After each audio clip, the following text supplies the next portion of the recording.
Hoy vamos a comenzar con una serie nueva y vamos a ir al grano. En la medida que vayamos avanzando, el Señor nos va a dar claridad acerca de lo que estamos viendo. Hoy tuvimos una pequeña introducción en escuela dominical del libro de los Hechos, conocido como los Hechos de los Apóstoles. Y sin embargo, Lucas, quien escribe el libro de los Hechos, nunca le puso ese título, sino que es un título que nosotros le hemos dado. Y yo decía al principio que me parece más lindo los hechos del Espíritu Santo, los hechos de la iglesia. No aparecen tantos apóstoles aquí en el libro de los Hechos, sino la obra de Dios, el Espíritu Santo obrando. Y Lucas utiliza una frase muy repetitiva en el libro de los Hechos. Lucas dice, esto ocurrió para que se cumpliese lo que decía la Escritura. Y Pedro también lo dice cuando está predicando en el libro de los Hechos. Y durante estos 3 meses quiero que como iglesia leamos este libro en casa, nos metamos en la historia, nos empapemos de los detalles de este libro maravilloso. Hay mucha gente que también le interesa la historia de la iglesia como a mí, y a veces me han pedido que les preste libros y eso ha pasado. Pero este es el primer gran libro de historia de la iglesia y además inspirado por Dios. No es solo sucesos que ocurrieron y detalles interesantes, sino Dios revelando una era de la historia de la iglesia de transición. Y que es importante entender que los Hechos es una transición. Una transición significa un proceso gradual en el que algo que no se sabía ahora puede ser entendido. No es como el día y la noche, no podemos estar a las 12 del día con mucha luz y de repente, ¡plum!, se hizo de noche. No, hay una transición, hay un atardecer.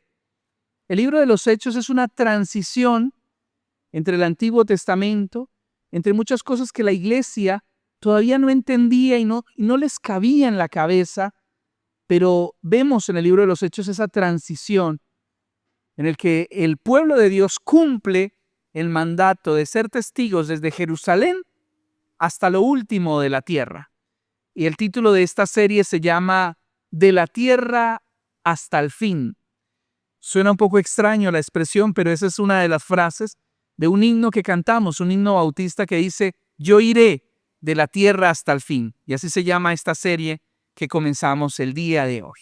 Muy bien, vamos a leer el libro de los Hechos. Voy a hacer una lectura breve del capítulo 1, unas partecitas, y voy a centrarme en un momento de la historia de la iglesia. Digamos así, este es un momento de la historia de la iglesia antes de la venida del Espíritu Santo. La próxima semana vamos a ver la venida del Espíritu Santo y cómo la iglesia cambia. Pero hoy vamos a ver y vamos a escuchar la palabra de Dios antes de la venida del Espíritu Santo. Capítulo 1 del libro de los Hechos dice de la siguiente manera. En el primer tratado, oh Teófilo, en el primer libro que había escrito, oh querido Teófilo, hablé acerca de todas las cosas que Jesús comenzó a hacer y a enseñar. Y aquí vemos nosotros que es Lucas, porque en el Evangelio de Lucas, el Evangelio está dedicado a Teófilo, que puede ser una persona que se llamaba Teófilo, pero podría ser el significado mismo de la palabra Teófilo. Teófilo significa el que ama a Dios. Si tú amas a Dios, si tú amas la obra de Dios, pues este libro es para vos también y para mí, Teófilo. Pero el Evangelio de Lucas es dedicado a Teófilo y este es el segundo tratado. Aquí es donde nosotros confirmamos que es escrito por Lucas, que no es uno de los discípulos de Jesús, sino que es un médico, amigo de Pablo, y que en los últimos días del apóstol Pablo, Lucas también le acompañó y se convirtió en su amanuense, su escribano, el que escribía las cartas de Pablo. Tal vez porque Pablo, en medio de su debilidad y tal vez problemas de visión, necesitaba una ayuda y compañía, y esto fue Lucas. Muy bien. Jesús les da órdenes a los discípulos después de resucitar. Por favor, este es un contexto breve. Jesús resucita y pasa 40 días con ellos. ¿Cuántos días? 40. Jesús les dice, por favor, no se vayan de Jerusalén, quédense orando juntos para que reciban la promesa del Espíritu Santo. Y esto es lo que ellos hicieron. Entonces Jesús asciende y está en un lugar en el que Jesús es levantado y en medio de una nube es oculto. Y los discípulos se quedan boca abierta mirando para arriba, viendo cómo Jesús se va y desaparece. Mientras ellos miran hacia arriba, se aparecen dos hombres vestidos de blanco, que podemos deducir que son ángeles o seres enviados por Dios, que como que los despiertan de ese éxtasis en el que están viendo partir a su Señor. Y eso es natural, porque cuando nosotros despedimos a alguien, así sea en un tren, y nosotros vemos que el tren se va, uno se queda viendo hasta que se va, ¿cierto? O cuando alguien se aleja, un avión, no sé, uno se queda mirando. Pero estos hombres les hacen una pregunta un poco extraña y graciosa. Y les dice: Galileos, ¿qué hacen mirando para arriba? Pues es obvio que están mirando a Jesús que se está yendo. Yo también estaría ahí mirando y no perdiéndome ningún detalle de la ascensión. Pero ese ¿qué hacen mirando para arriba? A mí me gusta interpretarlo como: ¿qué hubo? Ya les dijeron que vayan a orar. Ya les dijeron que se concentren. Tienen una tarea. No se queden solamente contemplando el cielo. Él que se fue hoy, así como se fue, va a volver. Tengan esa seguridad. Jesús les da instrucciones. Jesús aclara que su reino no es un reino material. Los discípulos le dicen: Señor, antes de que te vayas, respóndanos algo. ¿Vas a resolver el tema político? ¿Vas a restaurar a Israel? ¿Vas a hacer que los romanos se vayan de en medio de nosotros? Y Jesús les dice, en otras palabras, eso no es importante. Eso no les importa a ustedes. Lo que deberían saber es que van a recibir poder para ser testigos en Jerusalén, Judea, Samaria y hasta lo último de la tierra. Entonces Jesús se va y da esperanza para ellos. Obedientemente ellos se van, se reúnen y se ponen a orar unánimes. Y es allí donde quiero que leamos desde el versículo 12 del capítulo 1 del libro de los Hechos. Entonces volvieron a Jerusalén desde el monte que se llama del Olivar, el cual está cerca de Jerusalén, camino de un día de reposo. ¿Por qué es importante esta medida? Esta medida da registro de que es muy probable de que el Señor Jesús haya ascendido un sábado. Es muy probable por los días que han pasado, 40 días, y además es importante que se deje este registro porque según la ley de Moisés no se podía caminar en día de reposo de una distancia mayor. Los discípulos están en una distancia que es permitida en un día de reposo y por eso Lucas pone este detalle aquí. Ellos están a distancia de un día de reposo, no más lejos que eso. Y ellos volvieron a Jerusalén y entraron y subieron al aposento alto. Este lugar es posible que sea de un familiar de Juan Marcos o es posible que sea el mismo lugar donde Jesús compartió con ellos la última Pascua. Este aposento alto, hoy en día las iglesias le dan un nombre así todo espiritual, pero significa un segundo piso o un tercer piso. Una casa que se usaba probablemente para reuniones y que fue usada por Jesús para celebrar la Pascua con los suyos y que también ahora estaban hospedados en esa casa algunos hermanos. Y ya se nos va a decir quién. En ese aposento moraban, estaban viviendo allí, estaban hospedados. Escuchen, Pedro, Jacobo, Juan, Andrés, Felipe, Tomás, Bartolomé, Mateo, Jacobo, hijo de Alfeo, Simón, el que era celote, y Judas, el hermano de Jacob. Como ven ahí están morando los 11. Falta uno, ¿cierto? Falta uno. Todos estos perseveraban unánimes en oración y ruego. Esto es muy importante. Lucas está diciendo lo que hacían en ese lugar era que perseveraban porque era lo que se les dijo en orar, en ruego. ¿Qué pedían? Lo que Jesús les dijo que pidieran. Pidan al Padre la promesa. oren y esperen y pidan la promesa que es el Espíritu Santo. Ellos están en eso, orando, reflexionando, orando juntos en oración. ¿Con quién estaban allí? Primero se nos dijo que moraban en este lugar los discípulos, pero también en esa reunión estaban más personas. ¿Quiénes? Las mujeres. Y también está María, la madre de ¿quién? De Jesús y sus hermanos. A ver, ya se quedó claro que los hermanos de Jesús no son los discípulos. Los hermanos de Jesús son hermanos de carne, medios hermanos, porque son hijos de María, hijos de José y María. Jesús no es hijo de José, Jesús es hijo engendrado por el Espíritu Santo. Y en el Evangelio de Marcos, cuando lo estudiamos hace algunos meses,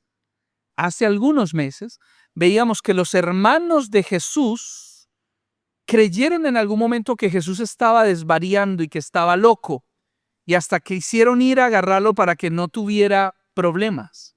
Estos hermanos no creyeron en Jesús al inicio, pero ahora vemos que María y sus hermanos hacen parte del cuerpo del Señor.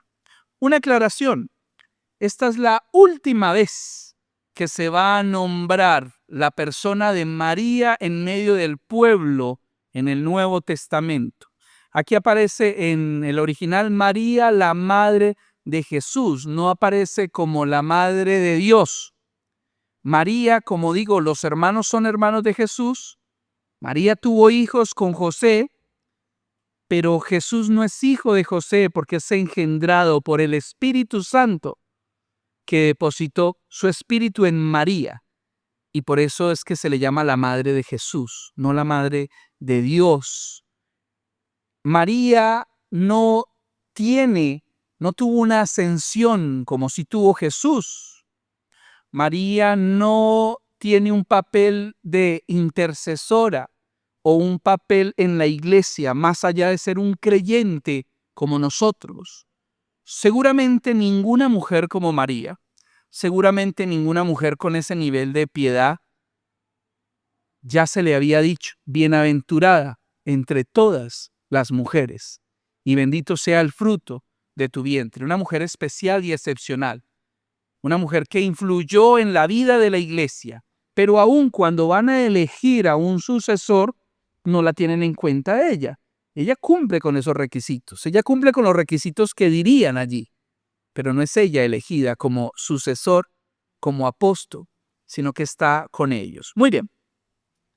Y todos estos perseveraban unánimes en oración y ruego, con las mujeres y con María, la madre de Jesús, y con sus hermanos, que ahora son creyentes. Ahora los hermanos de Jesús creen. Ahora los hermanos están en medio de la comunidad del pueblo del Señor. En aquellos días, Pedro, ¿en cuáles días? En esos días que están allí orando. Pedro se levantó en medio de los hermanos. Esto es una expresión que no es que todos estaban sentados y Pedro se paró. La expresión es Pedro naturalmente e inspirado por el Espíritu Santo ejerció un liderazgo en medio de la congregación. Pedro empezó a manifestar un liderazgo por parte del Señor. Se levantó en medio de los hermanos y los reunidos eran ¿cuántos? 120 en número. Esto es muy interesante. Jesucristo hizo un ministerio poderoso, lleno del Espíritu Santo, de prodigios, de resurrecciones, de sanidades, de descubrir el corazón de los hombres. Jesucristo predicó y enseñó como ningún hombre predicará en la vida. ¿Quién puede compararse con el ministerio que Jesucristo hizo durante 3 años? Ministerio de tiempo completo. Y aún así, la iglesia hasta este momento son 120. Interesante, ¿no? Que lo seguían multitudes, lo escuchaban multitudes, estaban escuchando y la gente decía, ¿quién predica como este tipo? Pero Jesús mismo dice que andaban detrás de él por sanidad, andaban detrás de él por pan porque vieron que podía multiplicar los panes, pero muchos cuando entendían lo que Jesús enseñaba, daban la vuelta y desaparecían. Curioso, 3 años de un ministerio poderosísimo y la iglesia en este momento son 120. Interesante, muy interesante. Dijo Pedro a los 120 que están reunidos, una iglesia más o menos como esta. Están reunidos allí y Pedro les dice, varones hermanos, era necesario que se cumpliera la Escritura, en que el Espíritu Santo habló antes por boca de David acerca de Judas, que fue guía de los que prendieron a Jesús. Atención, y esto empieza a aparecer aquí como una especie de paréntesis. Los apóstoles están orando ¿por qué? Por recibir la promesa del Espíritu Santo. Pero Pedro, inspirado por el Espíritu Santo, se levanta entre ellos y Pedro hace una reflexión. Están orando. Lucas deja claro que el pueblo está orando y que lo que Pedro está reaccionando es producto de la oración de la iglesia. En medio de la oración, Dios levanta a Pedro y Pedro reflexiona sobre la Biblia. Pedro reflexiona sobre un pasaje en el libro de los Salmos, en 2 pasajes en el libro de los Salmos. Y Pedro, inspirado como uno de los apóstoles, interpreta el libro de los Salmos como ninguno de nosotros lo hubiera interpretado.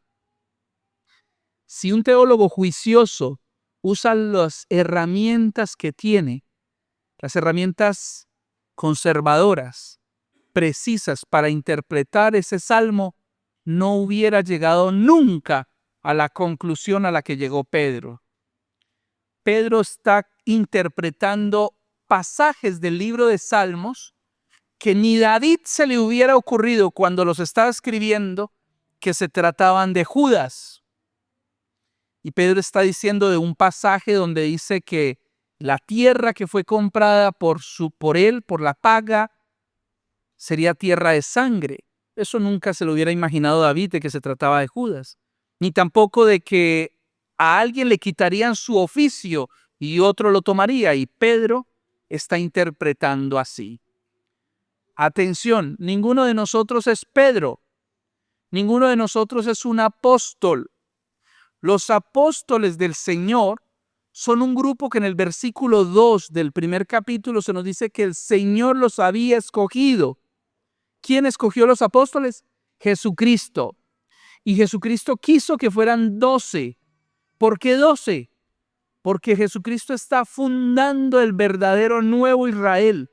Y así como hubieron 12 patriarcas, el Señor ahora tiene 12 hombres que van a ser la semilla a través de la cual el verdadero Israel va a crecer.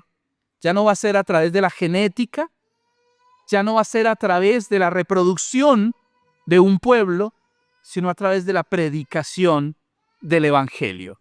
¿Estamos? Y son 12. Y Pedro está diciendo, estamos aquí orando, pero somos 11. Y el Señor había establecido a 12 discípulos, 12 apóstoles que tienen autoridad. Ya no hay apóstoles como esos, ni van a haber. Apóstoles que su palabra se convirtió en palabra de Dios. La interpretación de Pedro es de él, inspirada por el Espíritu Santo. Iglesia, nosotros ya no tenemos que hacer lo que Pedro hizo.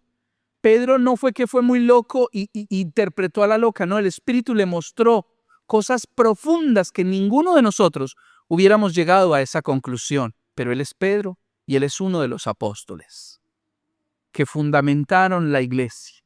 Nosotros ya indagamos lo que se nos ha sido revelado en la palabra del Señor. Muy bien. ¿Cuál es la interpretación de Pedro? Pedro está diciendo, era necesario que se cumpliese la Escritura, en que el Espíritu Santo habló antes por boca de David acerca de Judas. Ni David sabía que estaba hablando de Judas, que fue guía de los que prendieron a Jesús. Lo primero que se dice de Judas es que fue alguien que se desvió y que fue el guía de los que agarraron y castigaron y mataron a Jesús. Pedro está hablando de la palabra es la apostasía de Judas, de cómo Judas se tuerce, cómo Judas termina siendo el hijo de la iniquidad. Pero además nos da unos detalles por el Espíritu Santo interesantes para reflexionar. Versículo 17, que Judas era contado con nosotros. Y no solo esto, tenía parte en este ministerio. Piensen esto. Cada vez que vemos las películas de Jesús y vemos a Judas, los directores siempre ponen a un Judas así como con una cara medio malosa. Siempre ponen a Judas así como que ese tiene cara de torcido. Y realmente Judas era uno de los 12 y entre los 12 tenía ministerio, servía y trabajaba como cualquiera de los 12. Al punto de que se ganó la confianza de los 12, que era inclusive el tesorero. Esto no significa que todos los tesoreros tienen algo de Judas, no. Él era el responsable del dinero. Solo el Señor conocía los corazones. ¿Ustedes creen que Judas, cuando Jesús envió de 2 en 2 a predicar y a sanar enfermos, ¿ustedes creen que Judas no sanó enfermos? Todos los apóstoles, todos los 12 llegaron, todos, dice el texto, felices. Señor, los demonios han sido echados fuera, los enfermos están siendo sanados. Y entre ellos, Judas. Pedro está diciendo, inspirado, él tuvo parte con nuestro ministerio. Él era uno de nosotros. A ellos les duele en este momento ver que no está Judas entre ellos, porque se acaban de dar de cuenta de una situación que solo el Señor conocía en el corazón. Y eso también les duele. Uno de los que estuvo ahí 3 años ya no está. Él tuvo parte en el ministerio y aún así, en otro pasaje se nos muestra que él era el hijo de perdición y el Señor Jesús conocía su corazón. Versículo 18. Este pues, con el salario de su iniquidad, él está hablando en términos del Salmo, adquirió un campo y cayendo de cabeza, se reventó por la mitad y todas sus entrañas se derramaron. Pedro está diciendo esto y algunos críticos de la Biblia dicen, se contradijeron, porque cuando vemos en el Evangelio, vemos que cuando dice que Judas se siente remordido por lo que ha hecho, Judas devuelve las monedas y los del grupo que habían comprado al Señor le dicen, nosotros no queremos recibir esa plata. Allá usted, que la sangre no caiga sobre nosotros, sino culpable usted. Y no le recibieron. Entonces Judas lanza las monedas y se las entrega. Entonces ellos las reciben y dicen, bueno, ¿qué hacemos con esta plata? No podemos usarla porque es plata sangrienta, dijeron estos hipócritas, que fueron los que compraron a Jesús. No podemos usar esta plata. O sea, ahí están los hipócritas. Entonces compremos una tierra para enterrar, hagamos un cementerio con esta tierra para enterrar a los forasteros. Y entonces en la lengua de ellos este campo vino a llamarse Aceldama, que significa un campo de sangre. Pero Pedro está diciendo que Judas compró ese campo. Judas no lo compró directamente. Judas devolvió la plata y con ese dinero, con plata de Judas, se compró ese campo. Ok, bien, eso está diciendo Pedro. Pero además dice que se cayó Judas, se reventó en 2 y que todas sus entrañas se derramaron. Y esto no es una contradicción. Ahí puede haber tranquilamente una conciliación entre los dos textos, y no estoy forzando el texto, pero se nos dice que Judas se ahorcó. Ahora, es prohibido para un judío tocar y dar sepultura a un ahorcado, porque es un maldito. cuando Judas se ahorca, Judas queda ahorcado, muerto y sin sepultura. ¿Por cuánto tiempo quedó Judas colgado sin sepultura? No sabemos. Hasta que su descomposición se hace notoria. Tal vez la cuerda se rompió, tal vez la rama donde estaba, tal vez su descomposición lo hace caer.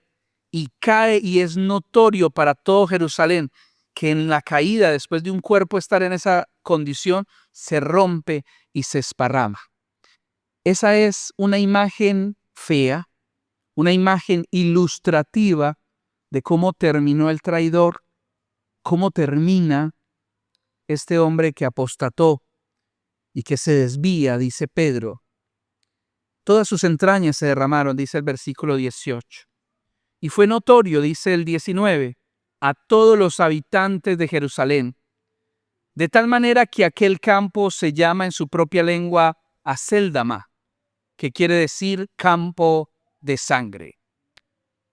Y dice Pedro, traduciendo e interpretando los salmos, porque está escrito en el libro de los salmos: sea hecha desierta su habitación y no haya quien more en ella. Y además de esto, se convierte en un cementerio, allí no viven vivos, allí no vive nadie, sino solo muertos. Y dice, y tome otro su oficio. Esto está en otro salmo, está en el Salmo 109. La primera expresión estaba en el Salmo 69.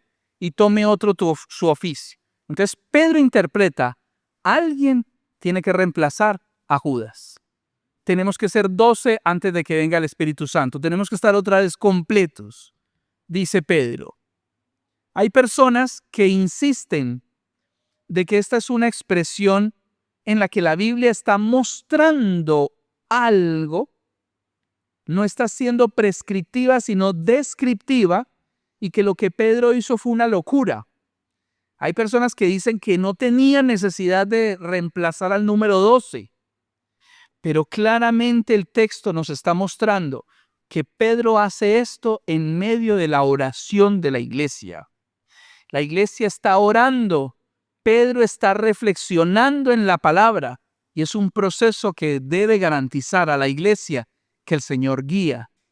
Yo creo que el Señor sí lo está guiando para esta decisión, porque ocurre no dentro del contexto de que ellos están hablando y dijeron, ve, ¿supiste lo que pasó con Judas? Sí, deberíamos reemplazarlo. No, ellos están orando por otra cosa, están reflexionando y el Señor le mueve a esto. Decisión de Pedro que mueve a toda la iglesia. Y tienen que reemplazar a Judas. Versículo 21, conclusión de Pedro.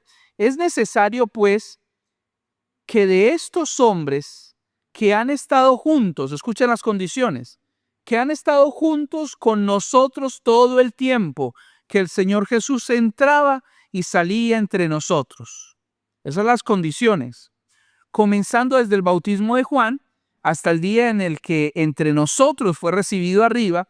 O sea, busquen entre nosotros hombres que hayan estado todo el tiempo como testigos desde el bautismo de Juan hasta el momento en el que Jesús fue levantado. Esto nos quiere decir que cuando Jesús fue levantado, no solo estaban los 12, sino que estaban los 12 y los que siempre estaban ahí de pegotes. Los que el Espíritu Santo los había pegado ahí, porque no querían separarse del pueblo del Señor. Eran los discípulos, pero los que son del Señor no quieren separarse del pueblo del Señor. Estamos ahí siempre pegados, siempre pegados, siempre pegados. Y hoy el pueblo del Señor siempre está pegado. Siempre donde la iglesia se reúne, ahí quiere estar el pueblo del Señor, así como estos hombres. ¿Qué más? Versículo ¿qué? Versículo 23, perdón, sí, no hice apuntes esta vez en la Biblia, voy con el dedito. Y señalaron a dos hombres señalaron de entre los que estaban allí. A uno que se llamaba José, que le decían Barsabás, que tenía por sobrenombre Justo, y también llamaron a otro hombre que cumplía con estos requisitos y se llamaba como Matías. Y además oraron una vez más. Escuchen algo particular de esta oración. Y orando, dijeron, tú, Señor, En el versículo 2 está claro que es el Señor, y aquí no están hablando, no están orando solamente a Jehová Adonai, están refiriéndose al Señor que eligió los apóstoles. Tú, Señor, que conoce los corazones de todos. Atención, hay muchos que dicen que la iglesia primitiva no creía en la deidad de Cristo y que eso nos lo inventamos en el concilio de Nicea en el año, por allá en el 325. Falso. La iglesia, aún en este momento, reconocía que Jesucristo conocía el corazón de todos, que Él era Dios, que Él estaba más allá de su humanidad. Tú que conoces el corazón de todos, muestra a cuál de estos dos has escogido para que tome la parte de este ministerio y apostolado, de que cayó Judas. ¿Por qué? Por transgresión, para irse a su propio lugar. Aquí Pedro no está diciendo que hay que reemplazar a Judas porque se murió, sino que hay que reemplazar a Judas por transgresión y porque él se desvió a su propio lugar.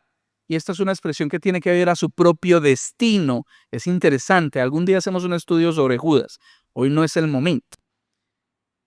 Pero no fue porque se murió. En la Biblia no van a ver ustedes que cuando se empiezan a morir los discípulos, los empiezan a reemplazar.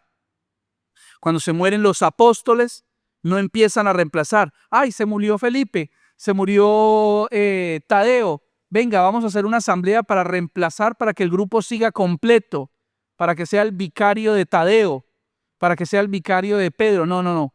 Solo los 12 que el Señor eligió y que fueron testigos del ministerio era lo que ellos querían completar. Es un detalle que quiero que tengan en cuenta. Y versículo 26, a algunos de ustedes y a mí en algún momento nos sorprende y nos decepciona a veces un poco. Y echaron suertes.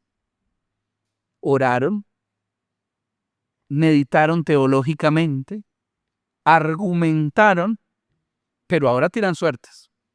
Es muy probable que haya sido que hicieron una piedrita en la que una decía Matías y en la otra decía Barsabás, y los metieron en una bolsa y la revolvieron, y la piedrita que salió, esa fue.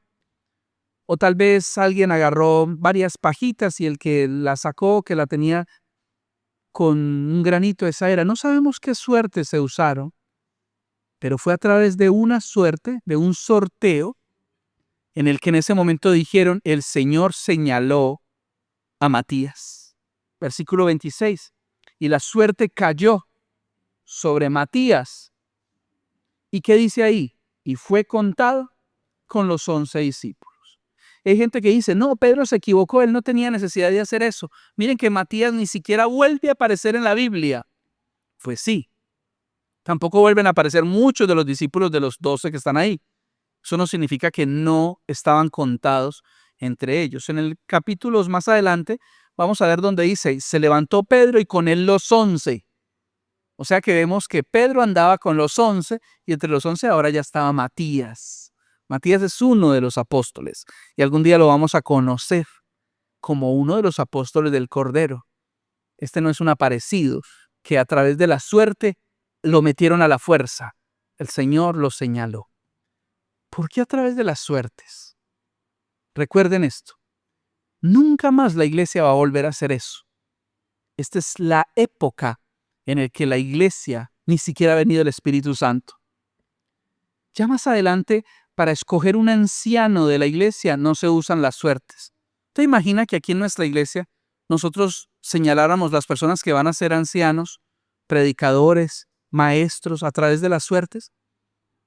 Ahora no se hace así. Ahora el Señor y los apóstoles han dicho la manera a través de los cuales uno califica o no califica. La manera en Hechos 6, ya el Espíritu Santo está en ellos. Busquen entre ustedes hombres con estas cualidades y que el Espíritu Santo les muestre. Pero esta vez, entre los apóstoles, sacaron suertes. Sacaron suertes para ver en el barco en el que iba Jonás quién era el problemático y la suerte cayó sobre Jonás. En tiempo de Moisés se hicieron suertes para ver quién era el pecador del pueblo que había cometido un acto que estaba trayendo problemas sobre Israel y la suerte cayó sobre el culpable. La suerte la usaban los sacerdotes cuando tenían que consultar a Dios un asunto grave, un asunto difícil, y tenían un par de piedras que cuando las tiraban, esas piedras estaban en su pectoral, pero las usaban no para la adivinación, sino para consultar a Dios. Y fue a través de las suertes que Dios señalaba la voluntad de Él. Y en este caso escogieron a Matías a través de las suertes. Solo un detalle sobre esto. Matías es uno de los 12. La Biblia dice, fue contado entre los 12. Es el Señor quien lo señaló. Hay un proceso que la iglesia hizo. Oró, meditó en la palabra, argumentó y el Señor señaló. Amén. Ahora viene la venida del Espíritu Santo en medio de nosotros. Algún par de reflexiones antes de dejarlos con ganas del capítulo 2, que espero que de verdad nos preparemos para ser bendecidos por esta palabra. La primera cosa que vemos con respecto a la iglesia antes de la venida del Espíritu Santo es que el Señor da instrucciones a su pueblo y le dice que oren, que esperen la promesa. Número 2, los discípulos querían saber información y todavía pensaban que la iglesia y que la obra de Cristo era una obra terrenal, era una obra política. Y le preguntaron al Señor, Señor, ¿cuándo vas a venir a sacar a los romanos? ¿Cuándo vas a restaurar a Israel? Y el Señor nos declara que el pueblo de Dios es un pueblo espiritual, que el poder que la iglesia tiene es para ser testigos en Jerusalén, en Judea, en Samaria y hasta lo último de la tierra. El Señor no va a venir a instalar otra vez a Israel como ocurrió en el siglo pasado, a mitad de siglo. Ese no es el cumplimiento de la restauración de Israel. El verdadero Israel somos nosotros y somos un pueblo, como cantábamos, un pueblo espiritual y que está encabezado en este momento no por 12 patriarcas como los hijos de Jacob, sino por unos apóstoles. Estos apóstoles tienen el poder de interpretar la Biblia no a su antojo, sino inspirados por el Espíritu Santo, pero nos dan luz. El apóstol Pedro interpreta a Joel de una manera que nunca ninguno de nosotros hubiera llegado a esa conclusión. Están en pleno Pentecostés y Pedro dice, esto fue lo que había dicho el profeta Joel. Y uno se pone a leer Joel y uno nunca llega a esa conclusión, porque Pedro es Pedro y porque es uno de los apóstoles. Y ellos fueron usados como una base para fundamentar la iglesia. Nosotros ya no tenemos esos apóstoles. Tenemos la palabra de ellos, tenemos la Biblia, que es nuestro fundamento. Así de que ni nos pongamos a hacer suertes, ni nos pongamos a interpretar la Biblia de manera alegórica, porque la Biblia ya ha sido revelada para nosotros. Estas son enseñanzas que vemos en la iglesia antes del Espíritu Santo. Una iglesia espiritual, una iglesia que está avanzando y que espera la promesa del Espíritu Santo. Cuando la iglesia tuvo una dificultad, cuando la iglesia no supo qué hacer, oró, meditó en la palabra de Dios. Iglesia, cuando tengas que tomar decisiones como iglesia, y yo se lo he enseñado a la asamblea y esta iglesia lo está aprendiendo, dejen de pensar en su propia opinión. Dejen de pensar en lo que dice el gobierno, en lo que dicen unos estatutos. Mediten en lo que el Señor ya reveló. Mediten lo que es nuestra autoridad apostólica, la palabra de Dios. Y que la palabra de Dios sea más importante que tu opinión. Nosotros tenemos opiniones y el Señor nos llama a usar nuestra mente, nuestra razón.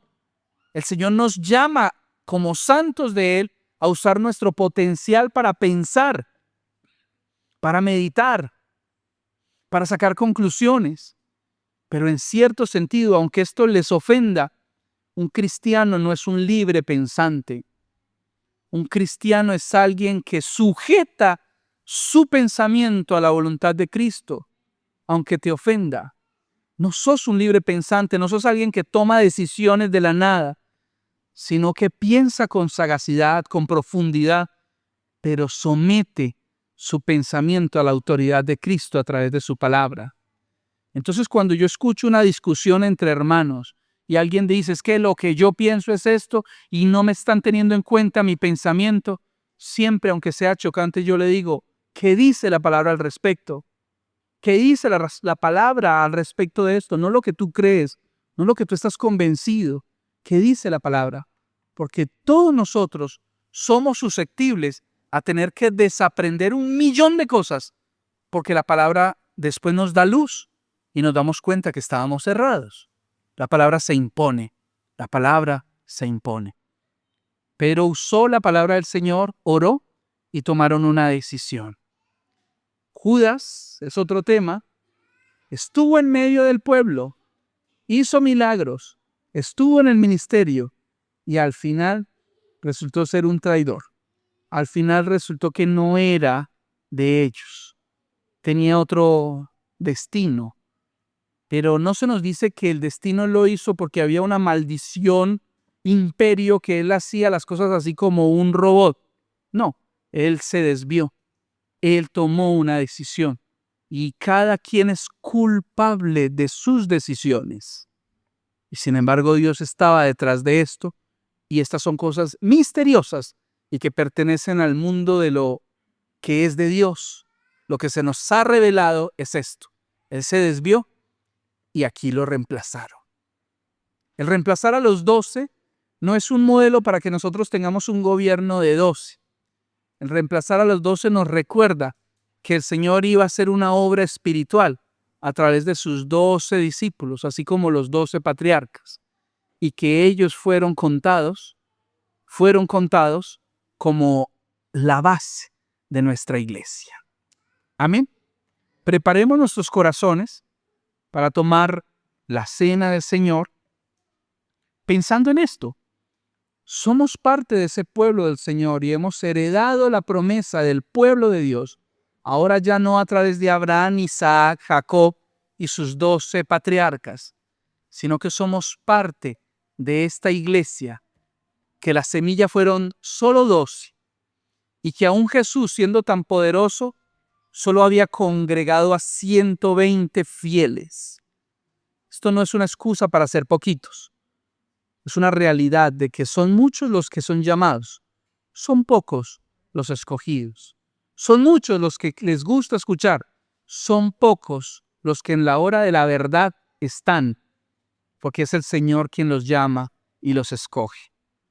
El Señor nos llamó a nosotros a ser parte de esta mesa. Nos llamó a nosotros espiritualmente a poder compartir los sufrimientos de Cristo, su gloria también, a través del pan, a través de la copa. Reflexionaba ayer en un sermón que predicaba en Semana Santa con una expresión que puede ser chocante, y la voy a decir y la voy a reexplicar antes de tomar la cena del Señor. Señor Jesús en Mateo 19 nos decía, niéguese a sí mismo, tome su cruz y sígame. Si tú te niegas a ti mismo, si lo haces, si tomas la cruz y solo haces eso, te destruyes. Destruyes tu autoestima, te destruyes a ti mismo. Si te niegas y solo tomas la cruz. Jesús completa esa frase diciendo, niéguese, tome mi cruz, pero sígame. Cuando Jesús se negó y se humilló, no se quedó ahí. Cuando Jesús tomó la cruz, no se quedó con ella. ¿Qué hizo? Cumplió su prueba y fue resucitado y glorificado. Esa es nuestra esperanza. Neguémonos a nosotros mismos, sí. Tomemos la cruz y unámonos a Él en sus sufrimientos, sí. Pero sigámoslo. Seguirlo nos da la esperanza de una resurrección. Seguirlo nos da la esperanza de una nueva vida ahora. Nos da la esperanza de que no vamos a ser destruidos, sino de que podemos ser renovados en Él a través de seguirles como su pueblo. Amén. Cerremos nuestros ojos y preparémonos para tomar la cena del Señor.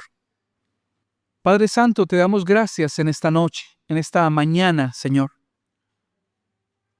porque nos permite recordar este episodio de la iglesia antes de la venida de tu Espíritu en medio nuestro.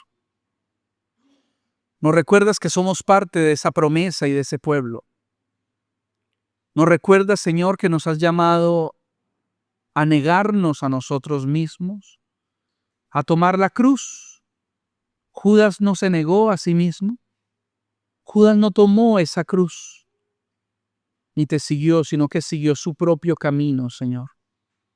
Y en este pasaje nos recuerda ese destino tan gráfico de lo que es vivir sin ti.